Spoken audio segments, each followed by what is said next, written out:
मजलूम है, जो मारे गए, उनके कोई हुकूक नहीं है, कोई राइट्स नहीं है।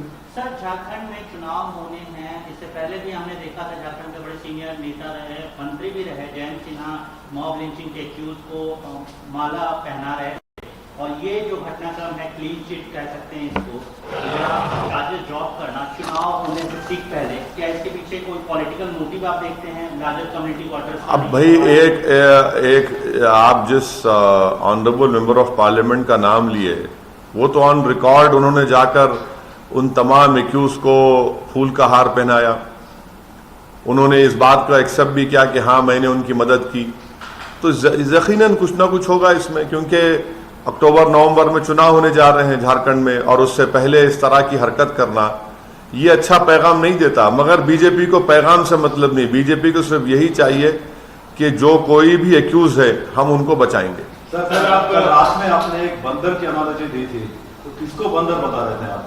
मैं तो बंदर नहीं हूँ, वो समझ, अक्लमंद को इशारा काफी है। सर, हम तो नहीं, अक्लमंद को इशारा काफी है। सर, झारखंड में आप इससे पहले कह चुके हैं कि झारखंड में हम चुनाव लड़ेंगे, झारखंड में जाएंगे चुनाव में।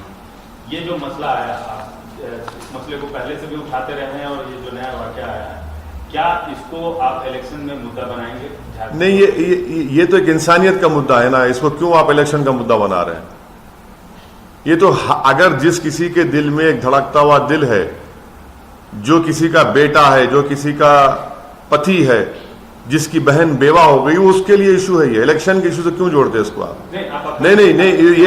नहीं, ये इलेक्शन से बड़ा इशू है। ये संविधान में राइट टू लाइफ एक फंडामेंटल राइट है, और अगर कोई सरकार उस फंडामेंटल राइट टू लाइफ को प्रोटेक्ट करने में नाकाम साबित होती है, तो ये तो उनके ऊपर रिमार्क है।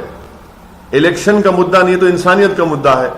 इसको इंसानियत के मुद्दे से की तरह से देखना चाहिए कि 7 घंटे आप किसी को मारते हैं, पीटते हैं, 2 महीने उसकी हुई शादी होकर, और उसके पति के मरने के बाद उसकी बीवी का मिसकैरेज हो जाता है, और आज भी वो परेशान है, तो इंसाफ तो गया ना, इंसाफ तो खत्म हो रहा है। तो ये तो इंसानियत का मुद्दा है, इसको क्यों हम इलेक्शन की ऐनक लगा कर देखें? ये तो इंसानियत का मुद्दा है। इलेक्शन आएंगे चले जाएंगे, मगर एक इंसान की जान अगर चले जाएगी, और जिस पर कत्ल का मुकदमा लगना चाहिए आप उन पर होमोसाइड का लगा रहे हैं, तो क्या मैसेज दे रहे हैं आप? तो क्या झारखंड और हरियाणा में आप चुनाव लड़ने की? नहीं, वो इसको मत मिलाइए, उसकी बाद में सवाल के जवाब देंगे आपका। नहीं सर, आप इस मसले को नहीं, नहीं, झारखंड में तो इलेक्शन लड़ेंगे, मगर ये मसला सिर्फ चुनाव का मसला नहीं, ये तो इंसानियत का मसला है, ये तो गवर्नेंस का मसला है, ये तो सरकार की गलत फैसलों का मसला है कि आप तरफदारी कर रहे हैं, बजाय आप मजलूम का साथ दें, आप लोग जालिम की मदद कर रहे हैं, करबला बना रहे हैं आप हर जगह पर। लेकिन सर, आप लिंचिंग को लेकर आप सवाल उठाते रहे हैं, संसद में भी सवाल उठाया, आपने कानून बनने की भी मांग कर रखी है, लेकिन लगातार लिंचिंग हो रहा है, इस पे कोई बिल्कुल, मैं आपको याद दिलाना चाह रहा हूं कि मैंने हमेशा कहा कि मॉब लिंचिंग नहीं खत्म होगी। इसलिए नहीं खत्म होगी क्योंकि इनको मदद मिलती है इनके सियासी आकाओं से। मॉब लिंचिंग अगर खत्म उसी वक्त हो सकती है जब बीजेपी सरकार केंद्र की और जहां पर स्टेट की अगर एक स्ट्रांग मैसेज देंगे, पोजीशन लेंगे, तभी खत्म होगी। क्योंकि आप तो उनकी मदद कर रहे हैं, आप कानून भी नहीं बनाते। सर, पाकिस्तान ने 115 पेज की डोजियर यूएनएचआरसी के सामने सबमिट की है, और उस डोजियर की खास बात ये है कि उन्होंने प्रधानमंत्री को, हमारे प्रधानमंत्री को हिटलर कहा है, और उसके डोजियर का कोड जो है उसकी स्टार्टिंग राहुल गांधी और उमर अब्दुल्ला के बयानों से शुरू होती है। इस पूरे उसमें हरियाणा के सीएम का भी तो जिक्र है, उसमें बीजेपी के सीएम है वो, उसमें बीजेपी के एमएलए का स्टेटमेंट का भी जिक्र है। क्या करेंगे आप लोग? क्यों आपकी नजरें कमजोर क्यों हो जाती हैं? सिर्फ बीजेपी का नजर क्यों आता है? वो भी तो उनका जिक्र है उसमें, उसके ऊपर पूछिए उनसे। पाकिस्तान इस मुद्दे, कश्मीर के मुद्दे को बार बार इंटरनेशनल फोरम पे उठा रहा है। कश्मीर हिंदुस्तान का अटूट हिस्सा है और इंशाल्लाह रहेगा। कश्मीर में जो बंद हो रहा है, जो बंद किया जा रहा है, मुहर्रम का जुलूस भी नहीं निकाला जा रहा है, मैं इसको कंडेम करता हूं, और एनएसए के स्टेटमेंट को मैं कंडेम करता हूं कि एनएसए ने कहा कि वहां पर हम उस वक्त छूट देंगे जब पाकिस्तान अपनी हरकतों से बाज आ जाएगा। हम मोदी सरकार से पूछना चाहते हैं कि पाकिस्तान का कश्मीर से क्या करना है? आप जोड़ रहे हैं कश्मीर को पाकिस्तान से। अरे उनके ऊपर उस कश्मीर में क्या फंडामेंटल राइट्स लागू नहीं होते? क्या राइट टू लाइफ नहीं है उन लोगों को? क्यों एनएसए उसको जोड़ रहे हैं पाकिस्तान के साथ, और पाकिस्तान के साथ जोड़ते रहेंगे आप। हम कह रहे हैं कि हिंदुस्तान का टूट हिस्सा है और रहेगा, तो ये बयान देकर तो आप तो उनको तक़वियत दे रहे हैं। ये तो गलत बयान उन्होंने दिया, और फिर आप कह रहे हैं कि सब अमन है तो फिर जुलूस क्यों नहीं निकलता? अगर अमन है तो इंटरनेट क्यों नहीं चलता? अगर अमन है तो फिर दुकानें क्यों नहीं खुलती? अगर अमन है तो स्कूल क्यों नहीं खुलता? अगर अमन है तो एक चीफ मिनिस्टर की बेटी को सुप्रीम कोर्ट जाकर इजाजत लेने की क्यों जरूरत पड़ी? सर क्या इंटरनेशनल आउटरीच कैसे देखते हैं? हाँ। तो इस मुद्दे पे भारत की तरफ से इंटरनेशनल आउटरीच या डिप्लोमेटिक फोरम पे आउटरीच को अब तो यूएनएचसीआर में चला गया।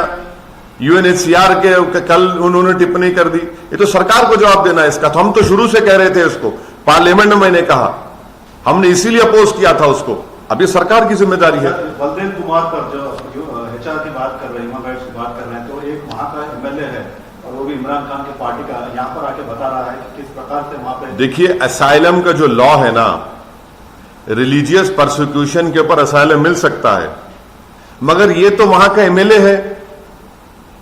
MLA इलेक्टेड MLA है, सरकार में है, आप पावर में है, आप पावर में है। आप अगर आप MLA नहीं होते तो अलग बात, आप तो इलेक्शन जीत रहे हैं, आप तो रूलिंग पार्टी से आपका ताल्लुक है, तो परसिक्यूशन कहां होगा आपका? अगर सरकार देना चाहती है तो उनका इख्तियार है। मैं मोदी सरकार से कह रहा हूं कि 1951 का जो रेफ्यूजी कन्वेंशन है, आप फौरन साइन करिए उसको। क्यों नहीं साइन करते आप? 1951 का रेफ्यूजी कन्वेंशन साइन करिए। और ये जो मौसूफ आए हुए हैं, ये तो वहां के रूलिंग पार्टी के इलेक्टेड है, तो इनका परसिक्यूशन कैसा है? अरे सुनिए, देखिए, रिलीजियस परसिक्यूशन, आप इलेक्शन जीत रहे हैं, इलेक्शन जीत के आप रूलिंग पार्टी से ताल्लुक है, और फिर आप कह रहे हैं परसिक्यूशन हो रहा आपका। ठीक है, गवर्नमेंट एग्जामिन करे उनका प्रपोजल, मगर मैं गवर्नमेंट से इस बात का मुतालबा करता हूं कि 1951 का रेफ्यूजी कन्वेंशन फौरन मोदी सरकार साइन करे। क्यों नहीं साइन करते आप? करिए ना साइन आप। Sir, two questions on the Jharkhand incident. Prime Minister Modi in the Parliament session has said that this incident has pained him, although this was not the first one. So, do you think Centre needs to take a firmer stand? And also regarding the final postmortem report and the way police has acted, do you think it was conducted in a free and fair manner?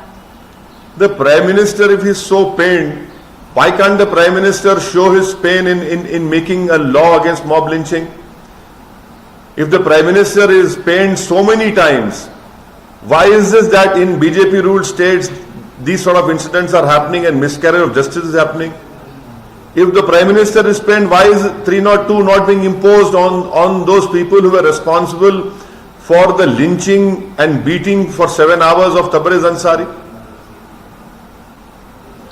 Sir, Om Birla, the Speaker of Lok Sabha, has tweeted about Brahmins, and he says Brahmins have always held a high position in society, and this place is a result of their sacrifice and penance.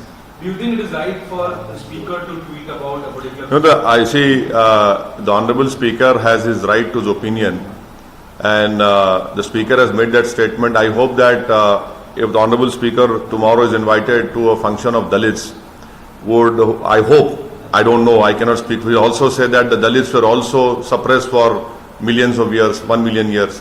So anyway, it is the Speaker's right to say what he has to say. I cannot comment on it because I don't want to be an unnecessary creating a controversy. But I don't know, maybe he's saying the truth. I don't know. Maybe he's saying the reality, if not the truth, the reality. Sir, पूरे भारत में राज्यपाल को नियुक्ति को लेकर बहुत सारी बातें उठ रही हैं, कई लोग विरोध कर रहे हैं। इसको आप कैसे देखते हैं, जो विवाद खड़ा हो रहा है? अब छोड़ दीजिए ना, आप क्यों हमको लेकर आ रहे हैं? हम वेलकम करते हैं नए गवर्नर साहिबा का, और हम उम्मीद करते हैं कि उनको तेलंगाना और हैदराबाद की आवाम उनकी मेहमान नवाजी से उनको नवाजेगी, और उम्मीद करते हैं कि उनका टेन्योर बड़ा अच्छा रहेगा। जिस तरह से साबिका गवर्नर का टेन्योर था, उससे अच्छा टेन्योर उनका होगा। महाराष्ट्र का सवाल सर, आपके MP ने वहां पे कह दिया है कि तोड़ दिया, लेकिन बाला साहब का कहना है कि जब तक मैं ऑन रिकॉर्ड आपसे कह रहा हूं कि जो स्टेटमेंट इम्तियाज जलील साहब महाराष्ट्र के सदर ने, प्रेसिडेंट ने जो इशू किया है, वो पार्टी का ऑफिशियल स्टैंड है। वो इम्तियाज जलील का इंडिविजुअल ओपिनियन नहीं है, वो पार्टी का ऑफिशियल स्टैंड। Sir, the तो इसका मतलब है कि the doctors in Jharkhand issue, they say that they are not sure of any skull damage. Yes, you're absolutely right. Because of that 7 hours beating, his skull was damaged, he had wounds on his head. But for that mob lynching, he wouldn't have died. That beating led to his death. The government is trying to protect those accused by not imposing 302 and imposing culpable homicide of 304.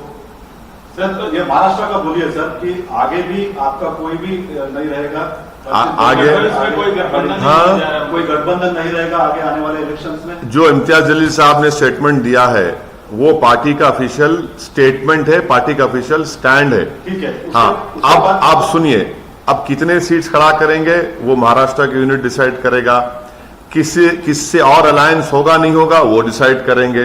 आप सदन है। हाँ, तो भाई महाराष्ट्र की unit भी तो है ना भाई, जैसा आप लोग यहाँ पर हैं, अपना काम आप करते हैं, आपके बॉस दिल्ली में आपका काम करते हैं, तो आप अपना काम वो अपना काम करेंगे। तो क्या निकट भविष्य में उसको देखते हुए भी बतौर सदन हम आपसे जानना चाह रहे हैं कि क्या निकट भविष्य में उनके साथ कोई गठबंधन होने की संभावना बची है? देखिए, इम्तियाज जलील साहब का जो स्टेटमेंट है वो पार्टी का ऑफिशियल स्टेटमेंट है, वो उनका इंडिविजुअल स्टेटमेंट नहीं है, वो ऑफिशियल स्टेटमेंट है हमारा।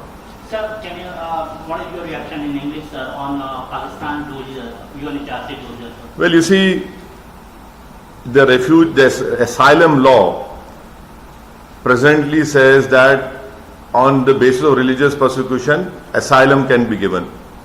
But here is the very peculiar case that this gentleman, he is an elected member of the Pakistan Assembly, State Assembly. He belongs to the ruling party of the Pakistan. So how can he claim persecution? And I would demand that the Modi government should immediately sign the Refugee Convention Act of 1951. India is not a signatory, please sign it. And thirdly, about this gentleman, let government of India take a decision. But he is from the ruling party. He is an elected member and he is claiming persecution. Pakistan has submitted a dossier to UNHRC, sir, calling Prime Minister Narendra Modi Hitler, and it has mention of the statements and quotes made by... It also has a, I know, see, I don't know why the media is blinded by any reference to BJP. In that statement, I am told there is a reference to the Haryana Chief Minister. There is a reference to a MLA of BJP. Why don't you ask BJP about that? How you see this government dealing the entire issue, Kashmir issue? What are they dealing with? How are they dealing Kashmir? By NSA saying that till Pakistan does this, we will not lift the curfew. Why has he connected what is happening in Kashmir with Pakistan? Doesn't fundamental rights apply to Kashmir? And we'll keep them behind their homes, imprisoned. We will not allow the shops are not being opened, schools are not being run properly, Muharram procession is not allowed, normal activities are not taking place. The police says not a single bullet is fired, but videos are out wherein police is firing. That is why I had opposed in the parliament this abrogation of 370 for the state of the state of Jammu and Kashmir. It is for the government to see. It is their responsible. And you know, things have come to such a stage that a daughter of a chief minister, of an ex-chief minister, has to go to Supreme Court, to go to her own state, to meet her mother. This speaks volumes of what this government is doing in Kashmir. Sir एक सवाल, मोदी सरकार के 100 दिन पूरे हो गए, Modi second जो सरकार देखिए आप ये सवाल करके फंस रहे हैं। अब आपको मैं बता रहा हूं, 100 दिन में बता दीजिए, आप खुद बता दीजिए कितने आपके मीडिया के दोस्तों की नौकरी चले गई, बताइए 100 दिन में कितने लोगों की नौकरी चले गई। आपके चेहरों पे जो परेशानी मैं देख रहा हूं ना, मैं आपसे हमदर्दी रखता हूं, क्योंकि आपको ही खुद अपना फ्यूचर का अंदाजा नहीं है कि शाम तक शायद आपको टाटा बाय बाय हो जाए, आपके अच्छे दिन आ जाए शाम तक। 100 दिन में कितने मीडिया की नौकरी चले गई और मीडिया बोलता ही नहीं है उस बारे में। हम तो हमदर्दी कर रहे हैं आप लोगों से। ये 100 दिन में हो गया। 100 दिन में 35 दिन कश्मीर में कोई इंटरनेट नहीं, कोई स्कूल नहीं खुलता। 100 दिन में जीडीपी 5% हो गया। 100 दिन में अनएम्प्लॉयमेंट 6% के ऊपर हो गया। 100 दिन में जितने ऑटोमोबाइल इंडस्ट्री के 10 लाख लोग बेरोजगार होने जा रहे हैं। 100 दिन में जितने गाड़ियां बिकती थी वो पूरे 20% 25% नीचे गिर चुकी हैं। 100 दिन में जीएसटी कलेक्शन गिरता गया, 1 लाख से नीचे गिर गया। तो कौन से 100 दिन की आप लोग तारीफ कर रहे हैं? हाँ, आपको अगर मोहब्बत है बीजेपी से, आप बाजा बजाइए उनका, हमको इतराज नहीं है, मगर हकीकत भी तो देखना पड़ेगा आपको।